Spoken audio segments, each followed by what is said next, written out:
Près de 2 mois après la découverte des corps sans vie de Leslie et Kevin, en Charente-Maritime, l'enquête judiciaire se poursuit.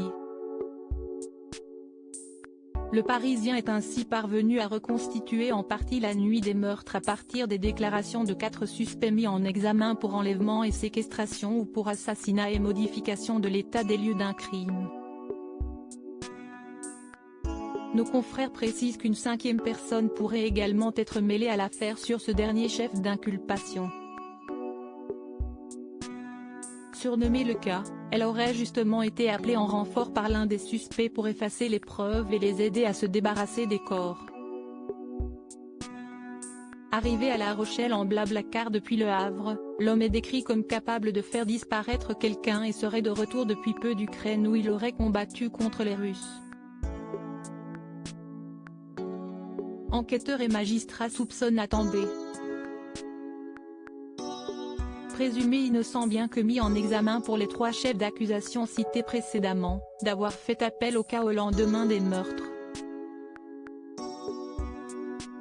Les cadavres de Kevin et Leslie, assassinés froidement dans la nuit du vendredi 25 au samedi 26 novembre 2022, avaient alors été abandonnés à l'intérieur d'une tente, sans surveillance, sur un terrain de pêche situé sur la commune de Coulou, Deux-Sèvres, tandis que 3 des suspects se seraient concentrés, au petit matin, sur le ménage de la scène de crime.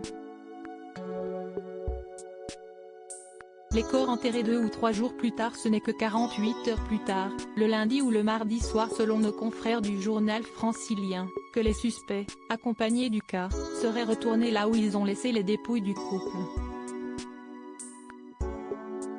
Nathan B a reconnu avoir eu l'idée de les enterrer dans un bois situé à quelques kilomètres de chez lui, sur la commune de Virson, Charente-Maritime.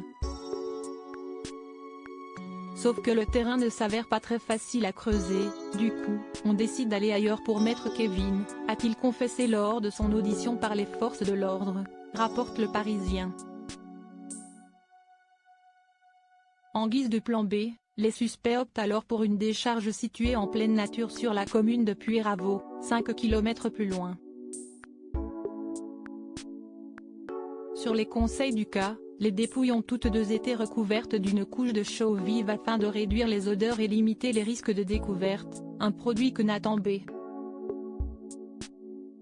et le cas se serait procuré dans un supermarché.